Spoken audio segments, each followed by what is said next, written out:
Life happens, and not always the way we expect it to. Every single day we face change, stress, and uncertainty. What if you could learn to thrive no matter what life throws your way? Resilience expert Adam Markel and his inspiring guests explore breakthrough strategies to fully embrace change and build the resilience required to become change-proof. Hey everybody, welcome back to another episode of the podcast. I'm your host, Adam Markel. And this morning, I am sitting in a seat of gratitude, feeling just incredibly blessed and fortunate to be here, to be doing what I'm doing, and looking forward to the conversation that I'm about to start with someone that I was introduced to we have a mutual friend, and we've been chatting for a couple of months, and actually I got to see firsthand what he's up to in his business, experience some of that, which we'll get into in just a minute. But let me share a little bit about him, and then we'll dive right in, because this is going to be a really rich conversation, and I think all of you are going to love it a lot. So first of all, I'll say that Will Braun is a retired 26-year veteran of the Navy SEALs. In fact, he was a chief Navy SEAL, a SEAL sniper instructor, and then pivoted, I'll say, out of that service, and we thank him so much for that service. We're going to talk a little bit about that as well today, in connection with how it was that he created and maintained resilience as a SEAL instructor, as a leader in that just incredibly respected institution. I think as far as the military goes, it's definitely thought of in a way that's a little different than maybe some other branches of the military, and we could talk about whether that should be the case or not. But I just want to thank him for his service at the outset here. He also went into something quite a bit different, so I think you guys are going to love the pivot story of retiring from service and then starting a business on his own, an entrepreneur like so many of us, and launching a business, actually a CBD company, back in March of 2020, which is an interesting time. You think historically what it'd be like to start any kind of a new business in March of 2020, but it's called Naked Warrior Recovery. And initially, the inspiration for it was to help veterans and first responders to recover from traumatic events, both physical and emotional.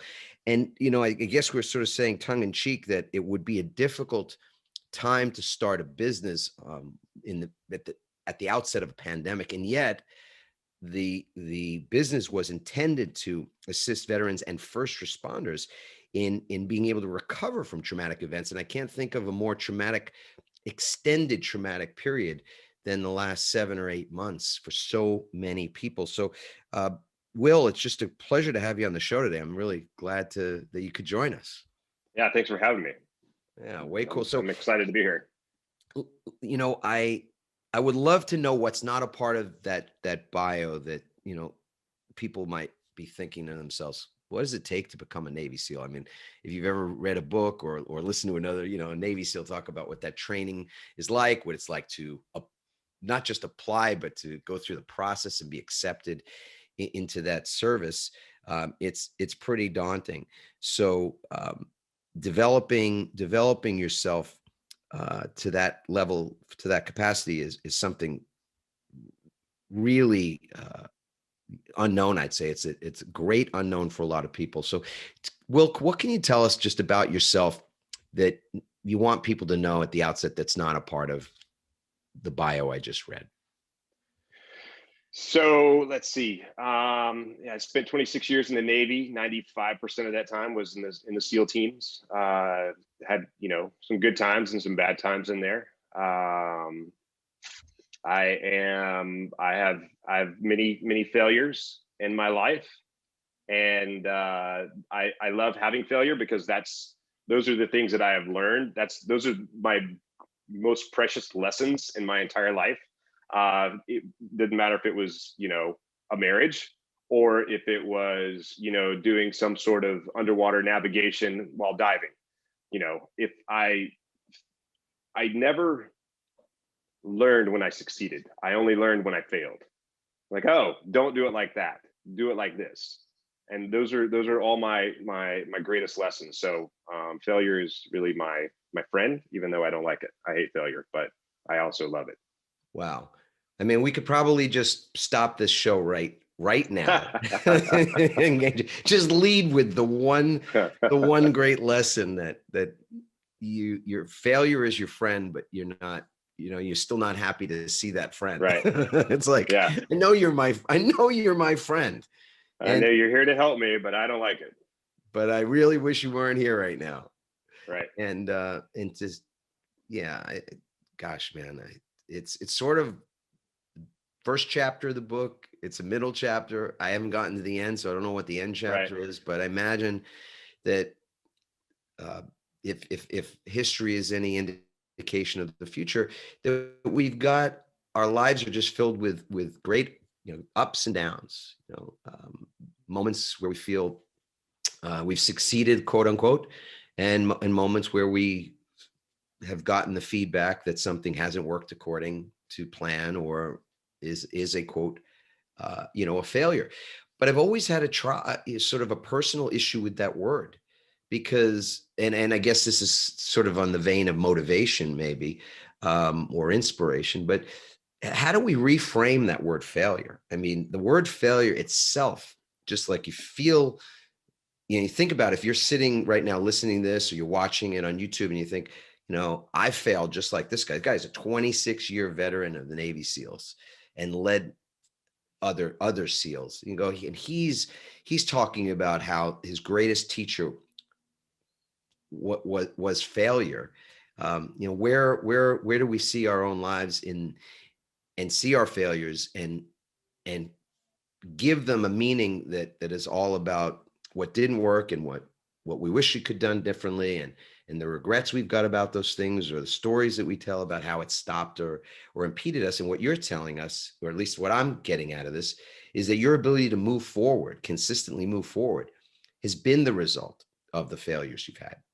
It's kind of an ironic relationship, right? Yeah, I mean, really. And I've it comes down to resilience, is another word that you can use. And when I was going through training, I didn't prepare before I went to SEAL training, really, at all. I was able to pass the physical entrance test, but I didn't really do a lot of I didn't work out that hard before I went, and it certainly showed when I got there, because I experienced a lot of failure. However, I wasn't there to quit. I was there to become a Navy SEAL. Mm. And, I watched these amazing athletes, these guys that could run, they could swim, they could do the obstacle course, they could PT, they could work out. And, to me, they were like leaders and inspirational. And oftentimes those were the first guys to quit, because, when you're going through that selection course, you're going to fail. The job is to fail and to learn and to become better. You don't show up to SEAL training knowing everything. You got to learn. They're going to break you down. There's, many of these people were collegiate athletes. They were the best of the best in their circle, in their team.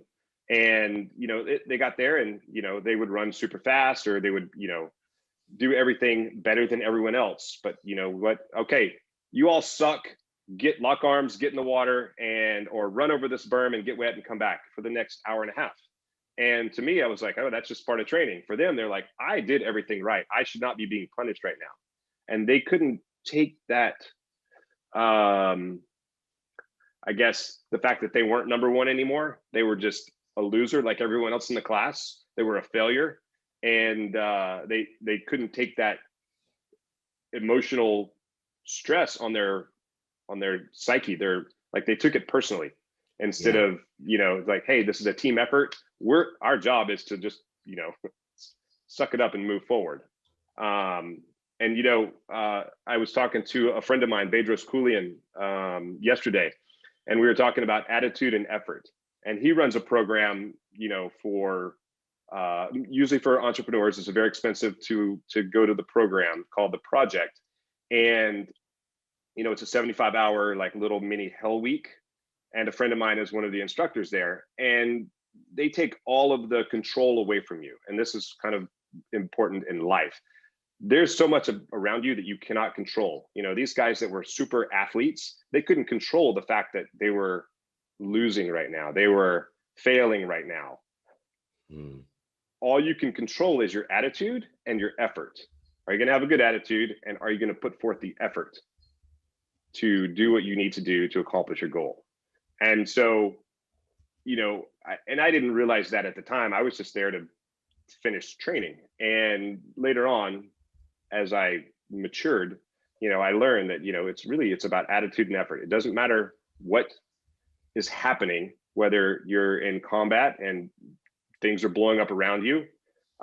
You put forth a lot of effort to train, to make the right decisions, to do the right things, to get out of bad situations. And you have to have a good attitude. I've seen some people, when things start going badly, they just lock down.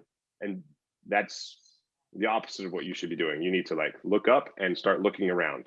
When things go bad, that's the most important time to have the right attitude and to put forth the maximum amount of effort that you possibly can. Yeah. It reminds me of that old Charles or Chuck Swindoll quote about attitude. I wish I could quote the entire thing. I won't right now, but the sort of the penultimate line in his almost like a poem is that life is 10% what happens to me and 90% how I react to it. The attitude is the only thing. It's a quote about attitude. And it's the only thing. You've got to play that one string over and over and over again. Your attitude, how it is that you respond to things attitudinally. And I remember when I was a kid that my dad would sometimes say to me, change your attitude. And I was like, I don't even know what you're talking about. What do you mean? Right, yeah. Like to have the self-awareness to go, yeah, my attitude really sucks right now. You're right. I got to change my attitude right this second.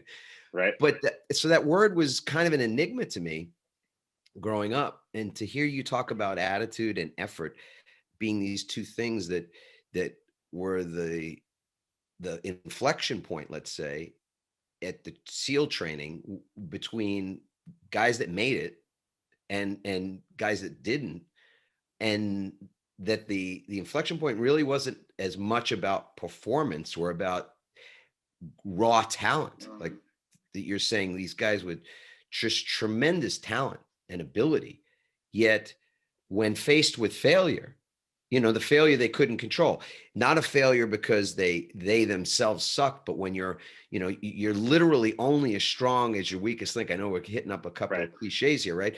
But that's any team, whether it's a SEAL team or it's a team, in your business or in any area of your family, you're legitimately only as strong as the weakest link is.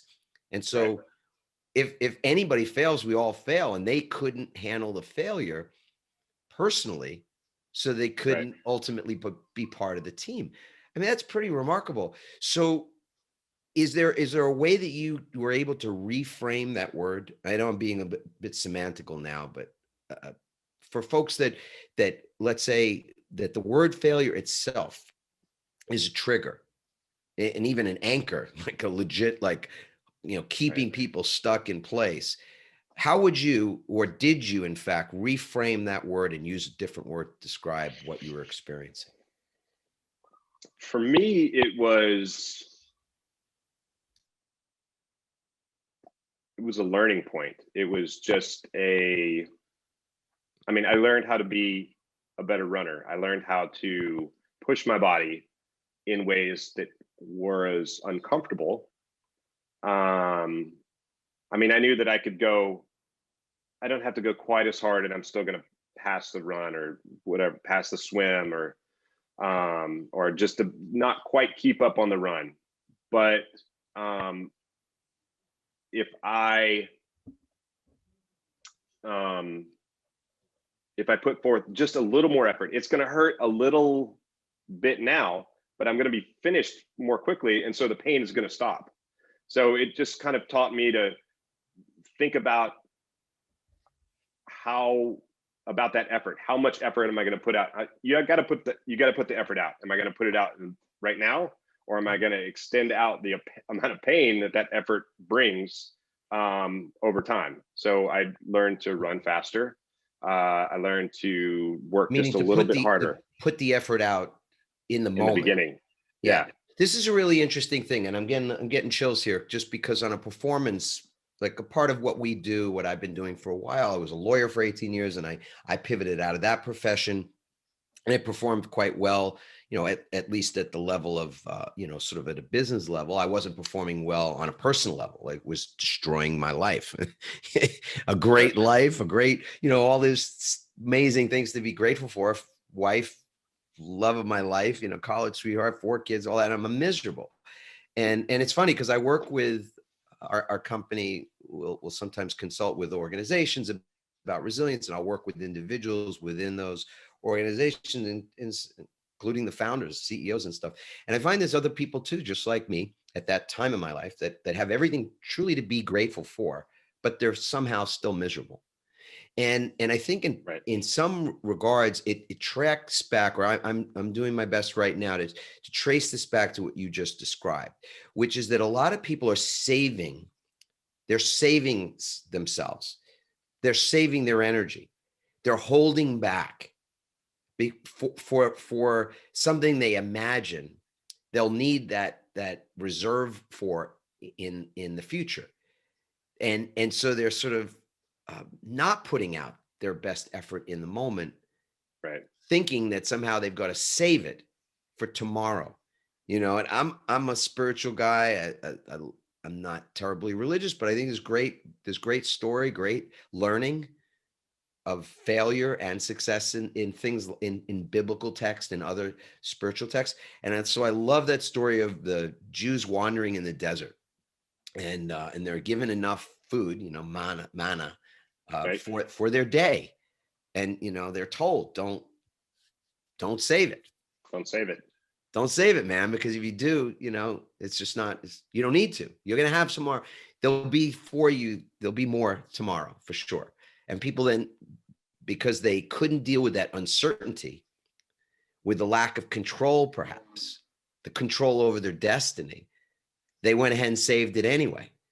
And of course, it turned. It was poisonous, it was toxic, and the rest is sort of history that way. And it's interesting when you think about what you just described, that the lack of control, the uncertainty that tends to produce fear in us, that we then kind of go into saving mode, saving our energy, etc. And so if you'd have done that, do you think you would have succeeded if you'd just sort of been trying to save yourself in the moment? No, not at all. No.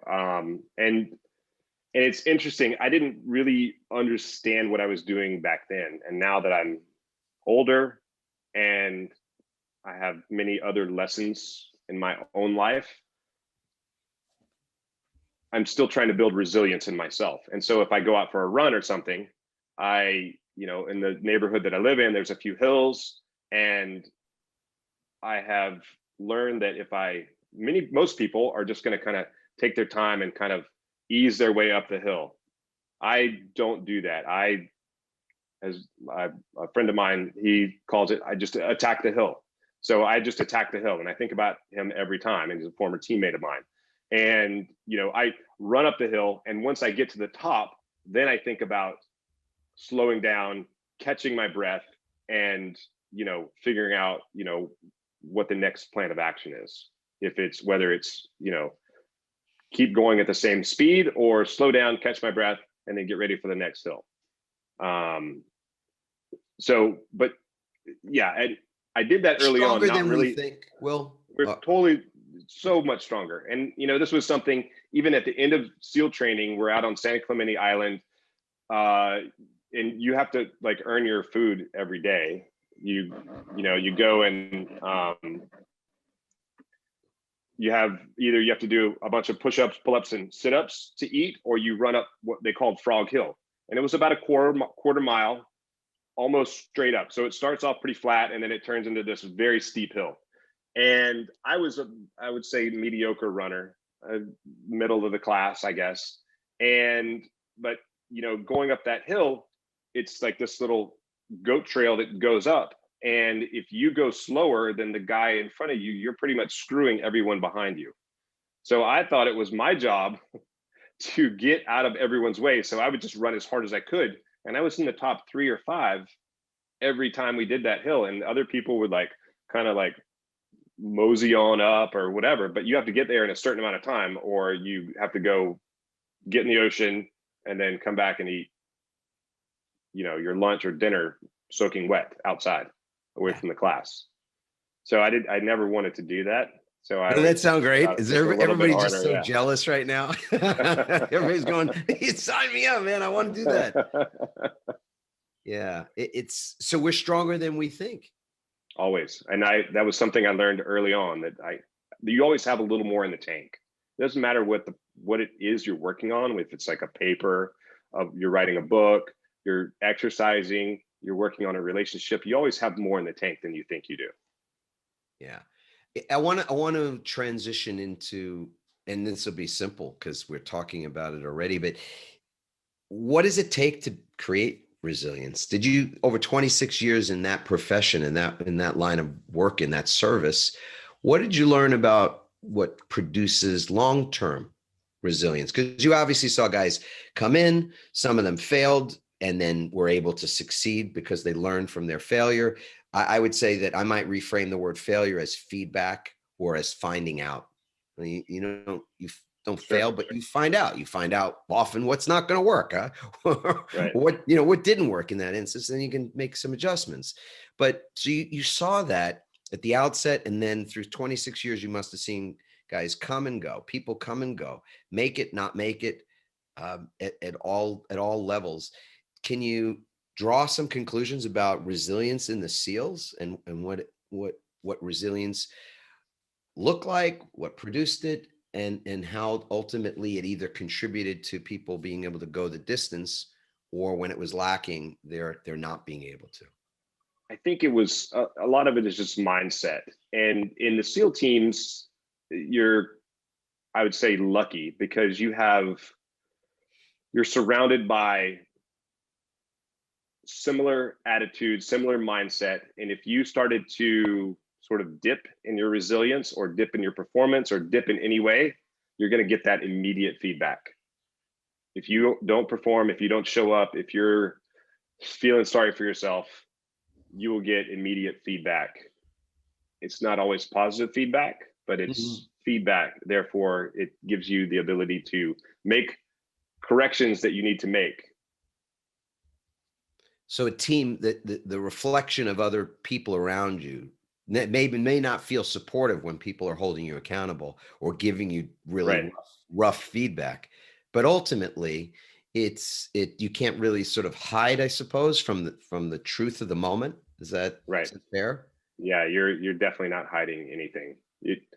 You're exposed. It's such a tight knit group of people that there's no hiding, there's no real secrets. I mean, you can have secrets, but things will come out and be exposed at some point. And again, if you're not performing to the level that you need to perform, to the level of the team will either bring you up or you will no longer be a part of the team. Yep. It won't be an easy path. It's not, nothing is given to you. You have to earn it every day.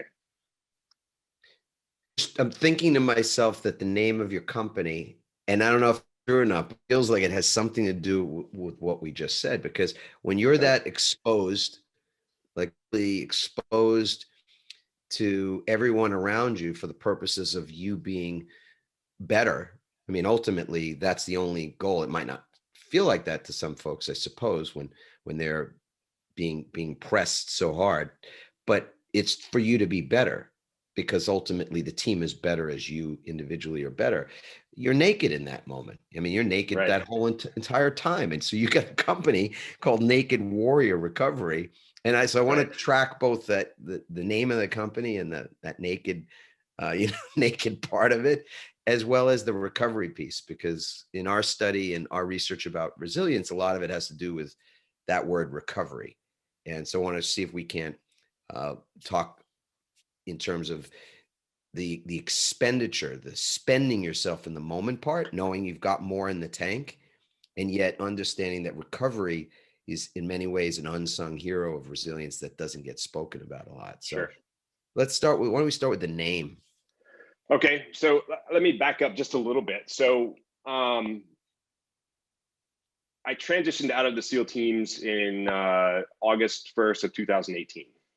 I started another company, a consulting company, to help organizations navigate the military acquisition system. Basically, it was a kind of science and technology field where I was pretty good at getting money for other companies to develop technologies for the military. I wasn't super happy doing that. People just wanted me to sell their widget that I didn't really believe in. I also lost a family, a team that I had recently had. Once you walk out the door, it's not like the Marine Corps. They're like, once a Marine, always a Marine, and you're expected to uphold all these values, and maybe you have the same support system. It's not really like that in the SEAL teams. It's because, it's not that they don't want to be helpful or they don't want to be friendly or whatever. They're busy doing other stuff. They're, preparing for, to go into bad situations, and, they have to take care of that inner core.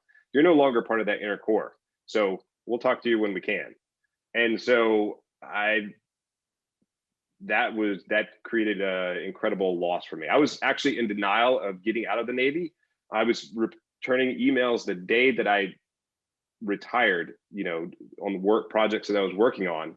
And I was, in complete denial. I'm like, okay, I guess IT department, maybe you need my phone back.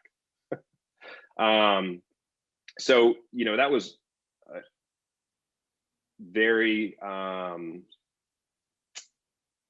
traumatic for me. Like, I lost, my entire adult life has been in the SEAL teams, and now I'm a civilian. I have greatly reduced income now. I no longer have a mission, a purpose in life.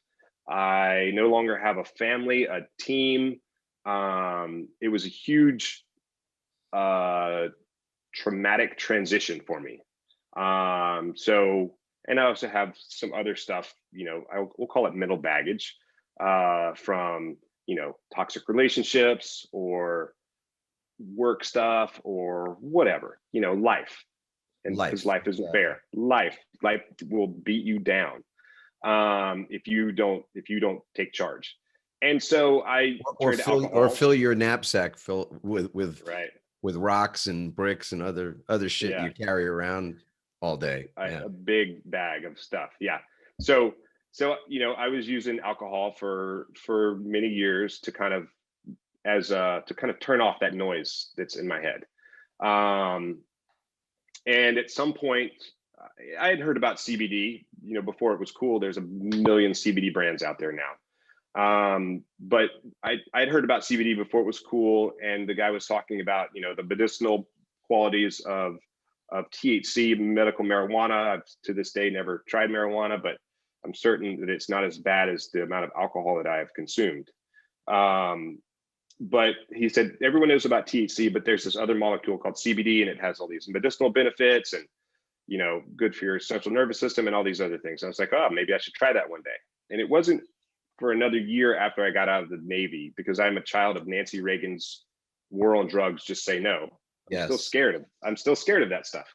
That I finally tried CBD because a friend of mine gave it to me. He's like, here you go. I said I was interested. He had some bottles and he gave me a bottle. I tried it that night.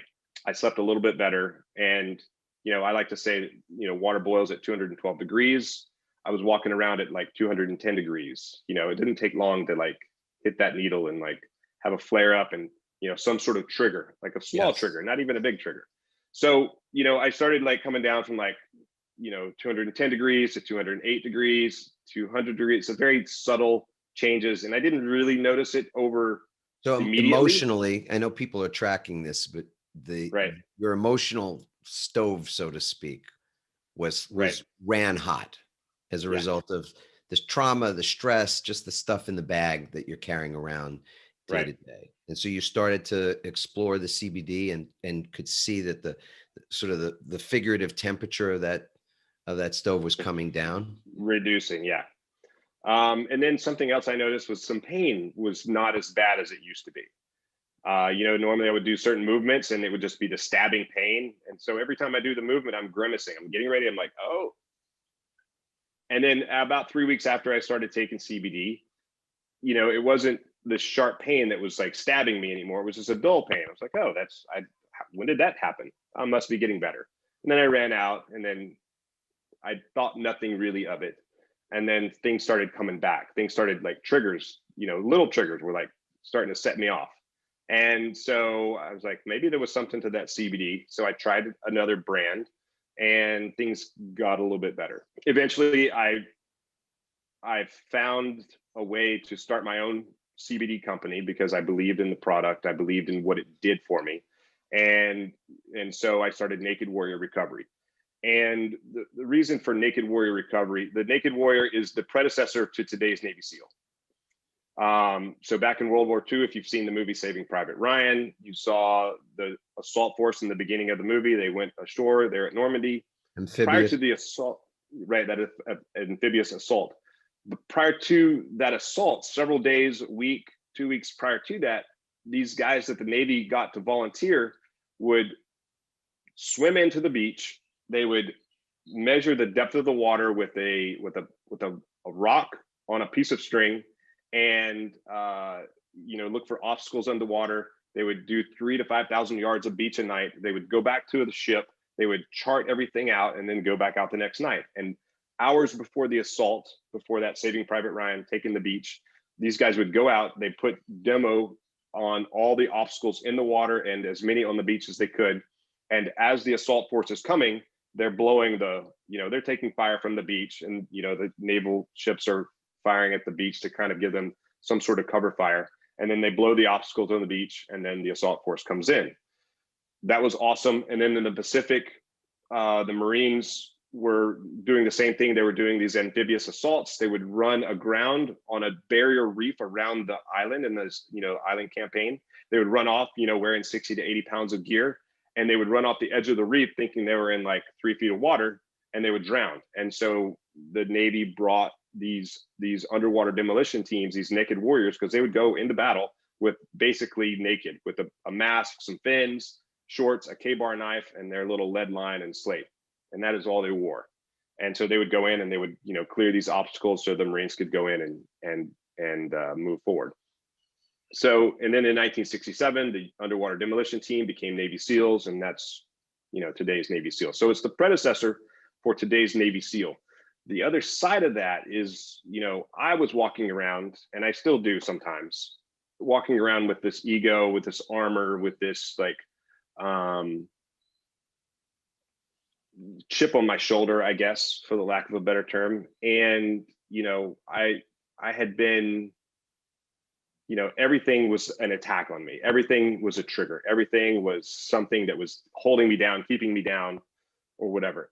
At some point, CBD, I realized, allowed me to be a little bit more vulnerable so that I could face those triggers, so I could face those stressors,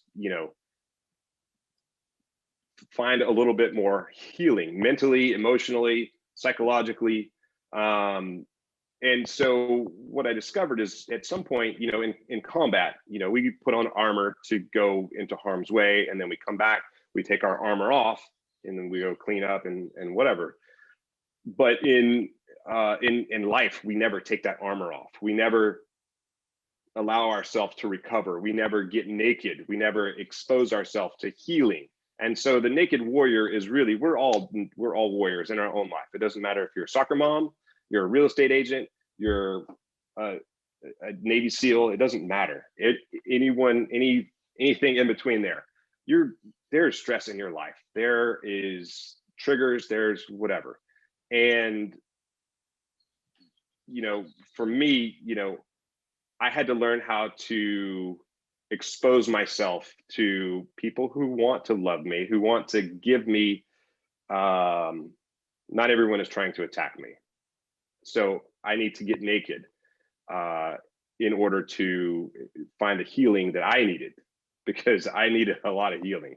And CBD was a modality that helped me get to that point. Right.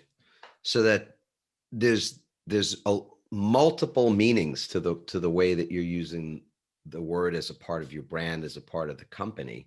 And and I think that's to me, the origin story is so important. So I'm very happy that you shared that. Thank you. And the idea that so many of us are walking around with this armor and unable or unaware of what it takes, or what it could look like even for us to take the armor off at points to recover. And I gave a TED talk. It was a little bit of a different metaphor, but so similar, because I was using this metaphor of guarding. I was a lifeguard, and you imagine walking, sort of walking around in a guarded state all the time, and on that hyper vigilant, always looking for the threat. And so lifeguard grew up in New York, was a lawyer for 18 years. It was like I had all this kindling for that sort of fire of it's fear. I mean, that's all that is ultimately when we're unwilling to be vulnerable. And by that, I mean just real about where you're at in a moment, without thinking that you make yourself the weak member of the herd. And by being the weak member of the herd, you get eaten. I mean, that's ultimately, I think, the way our brains work. Just stuck in this fight or flight. Constant. Parasympathetic. Yeah. Always not. Yeah. Never able to slow down and recover. Yeah. And so I mean, I know just as a part of putting this all together, you've become, I don't want to use the word expert if you don't want to use it, but you're very knowledgeable now about how the body works biochemically, and how these things are helping us, or what modality will help us when our parasympathetic system is compromised, when our adrenals are compromised, when we're producing cortisol morning, noon, and night, because we're walking around with low level and sometimes not so low levels of anxiety. Right. Well, how do we recover? I think what's really cool about your company is that it's one of those ways that people can recover that not everybody's considered, or even just is aware of, because there's a lot of stigma. You and I, before we turned on the camera, or in the mic, we said there's just stigma associated with CBD.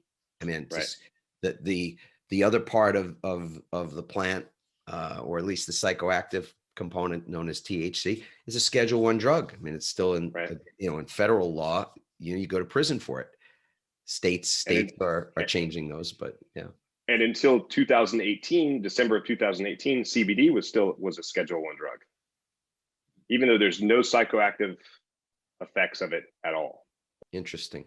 I don't want to get into politics. I know you probably don't either. Do you have a sense of why it is that something that is not dangerous and in fact is really helpful has gotten that stigma? You have a historical perspective on that? There's some history that it was kind of like what you said. It was political. It was really business political, but there were, people can frame things and make stories up to tell whatever story they want. And so, hemp, marijuana, whatever you want to call it, has been around for thousands of years. People have used it for medicinal purposes. And I think probably when it became more recreational, there was a stigma put on it that, it's going to create more crime. I think, I've heard stories where, it was a paper company, I think, that helped get hemp to be illegal until World War II, when it became legal again, so that you could make rope and things like that. And it became illegal again until 2018. And it was really because hemp was a viable alternative to paper the Constitution was written on a hemp document. Interesting. Yeah. Will, what is it about the components of CBD, do you think, or do you know, that's helped you to bounce back, recover?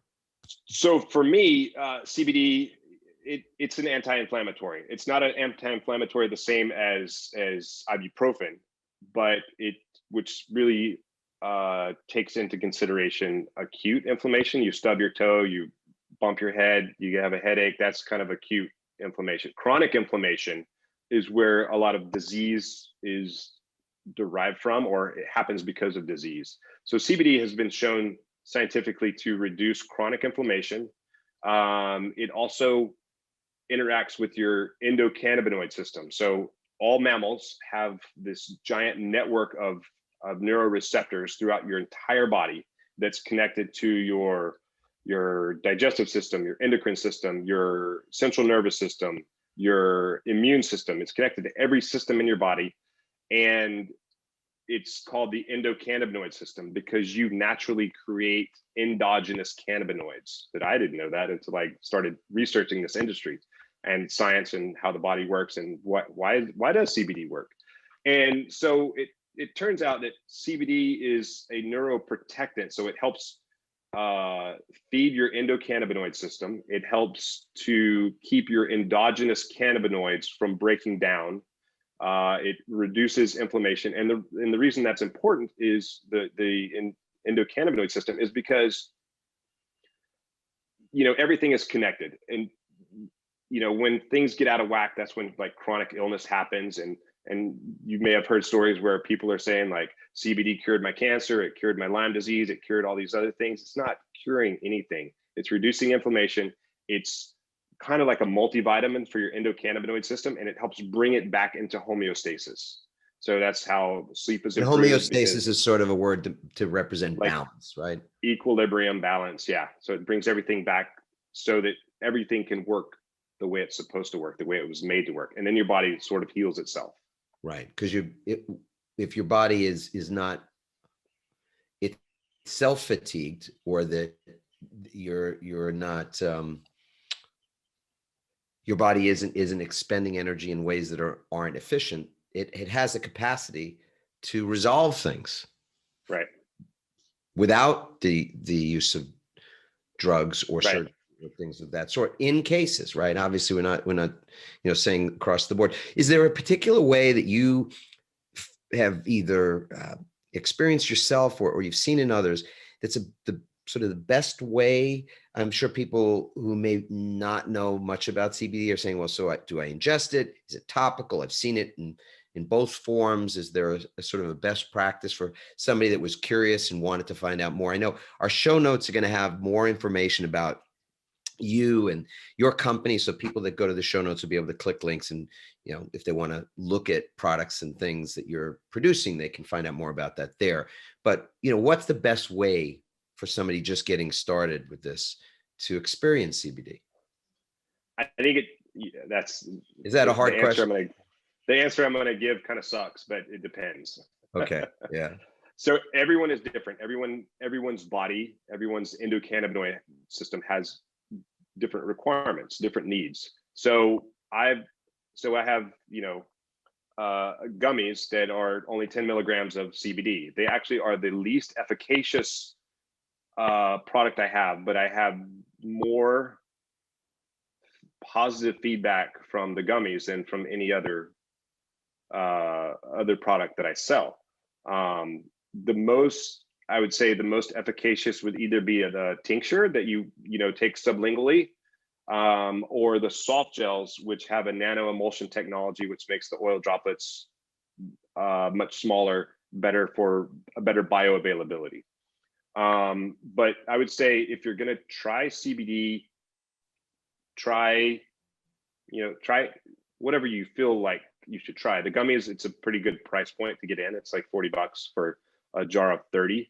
And if that's not enough for you, maybe you move up to a soft gel or up to a tincture. Tinctures have the quickest absorption because you're pretty much getting it right into your blood system, kind of sublingually. Because you just drop it in under your tongue, is what you're saying. Yeah. Under your tongue, you hold it there for 30 to 60 seconds. I use the tincture mostly if I have some triggers like come in and I'm like start getting super pissed off. I I'll take a tincture in like 10 or 15 minutes. I'm still mad. I'm just less mad. It doesn't make your problems go away. It just helps me to, it just takes the edge off of like, I'm not ready to like come across the table and choke someone. I'm like, okay, now we can have a reasonable conversation. I'm still really angry, but we can like, work through this reasonably instead of me making irrational decisions And this is or without comments just or whatever. kind of be repetitive about it. This is without any psychoactive component, right? This is not THC. Correct. It's not like you just went and, went outside and smoked a joint Right. to get chill so that you weren't so angry. CBD does something different when it's It working. does something, it does something different. It's just, it just makes the bad stuff less bad. It's not, I can still perform at a very high level. It's the way that it interacts with the central nervous system, with the anger, with whatever my emotions are. There is a ton of literature on PubMed, and I go there periodically to like get new research and get new facts, and because maybe things have changed, because it's a very new science. But Will, just rewind like 10 seconds because it broke up there. So you just repeat what you were just saying. So where do you go to sort of learn more about that? So I go to PubMed, like pubmed.com, and you can just it's got a great search engine, and you can type in there CBD endocannabinoid system, CBD anger, CBD whatever, or endocannabinoid and any combination, and you're going to come up with studies that are as current as November 2020, since today is December 1st of 2020. And possibly there's studies published today. Peer-reviewed studies are published on PubMed. So, and prior to 2018, December 2018, CBD was not studied very well, right? Because it was in that Schedule 1 class of drugs. So now that it's like there's more popularity, there's more emphasis on it. There are studies coming out every day on the effectiveness of CBD, how it's working with the body, what it's doing. And so I'll go there to get more up-to-date information. But what I know is how it affects me is it just brings me down. It like, brings me away from that 212 degrees, brings me down to like, oh, okay, now because I've taken enough CBD, I can come down much more quickly. Before It was like, I come down 1 degree. Now I can come down 10 degrees. Right. And there are topicals as well, right? So people that are having physical pains, aches and pains and things that are, as you say, more chronic, not acute, that the topicals work. I know I rub my, got some knee challenges occasionally, surfing and stuff like that, shoulder. I use it topically and I see relief from that. And so you use it topically as well from time to time? I use it topically all the time. So if I'm like working out and I'm like, have a really sore session, do squats or something, and I'm like, oh my gosh, it's so hard to stand up and walk around. I'll put, some CBD on, and it's still pain. It's just not that stabbing me in the legs pain that it takes so much time to get over. So I can get up and start moving a little more quickly. It's still pain. It doesn't take the pain away. You've caused that damage to your body. You've torn, muscle tissue, and the lactic acid comes in and, creates that soreness. It just makes the soreness less. Yes. Which again, studies are clear on that too, that pain management is a really big thing. I mean, that's probably why too many opioids were prescribed. Know that you recover when you're not in tremendous pain, your body will recover more fast. So I think it's one of those things that, again, we track to the topic of resilience. One of those unsung heroes is recovery. That people who are, you're studying, they perform better long-term when systems in place for recovery. Like you said, taking the armor off, and that produces a period of recovery. We're walking around with our armor on, and some of us have a difficult time taking it off ever, taking it off at all. And just the exhaustion that comes from that. I don't have to think. I know it personally, and I know it through so many of the the people we've worked with and even studied. So I'd like to just get one ritual that you have created for yourself.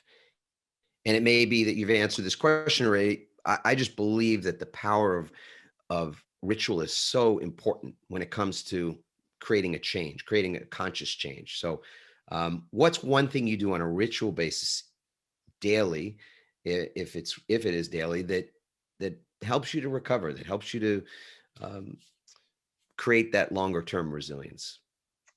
So for me, and I have to work really hard at this, is just to have a the same bedtime every night. Ah, Because if I still get up at the same time, no matter what time I go to bed. But I think the important part, because I'll stay up until 11, 12, 1 o'clock, whatever, doing stuff or letting my mind get in the way of sleep. And I used to use alcohol, and I still do drink alcohol, not as much as I used to. I've cut it in probably 2/3. I drink about a third as much as I used to. But if I allow myself to stay up past 10 o'clock, who knows when I'm going to go to bed? yeah, And that affects me for the next day. That affects, like, oh, I don't feel like getting up. I don't feel like whatever. I'm, kind of feeling sorry for myself. And so I'm setting tomorrow up for failure by not just going to bed by yeah. 10 o'clock every night. Oh, brother, no, this is, I don't know, 200 and some episodes in to this conversation about resilience with so many different people. And that has not, I had somebody actually that we did interview that was all about rest and the difference between rest and sleep, which was really cool.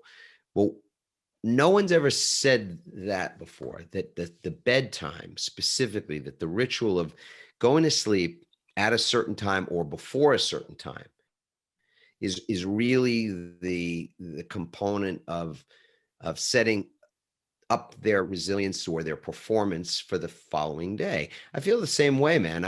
If I stay up past a certain hour, call it 10, who knows when I'll go to sleep? I mean, I know I'm going to Right. go to sleep before 2 for sure, unless it's a Yeah. weekend and whatever, we're just hanging out. But yeah, I mean, to get interested in something and start reading or start watching or whatever it might be, it could be 12:30, and Right. then getting less than the right amount for me. I'm an 8-hour guy. I love to get 8 hours of solid sleep. And I typically, I don't know, for so many years now, just tend to get up at least once a night. Once I'm up for a minute, a couple of minutes, and I go back to sleep. Right. But to not have that solid sleep, I think, is setting ourselves up for more feedback than we need. Sure. Yeah. Finding out what doesn't work for us. So I think for me personally, to hear you say that, really powerful, Will. And for those of you that are out there going, man, it's the same thing. I'll watch the news, I'll watch TV, I'll just, do crosswords, whatever. I mean, lying in bed or elsewhere, somewhere else. And you go, I could just be sleeping and resting, recovering, so that the next day when I wake up, I'm not groggy. I don't, not sitting in that zone of, am I okay today? Am I not okay? Am I feeling good? Am I, because you can fall off the cliff pretty quickly, especially in the morning. Those first waking thoughts. And this leads perfectly into my own waking ritual, which is maybe a bookend to what we're talking about here, which is how you begin the day. What's your waking ritual like?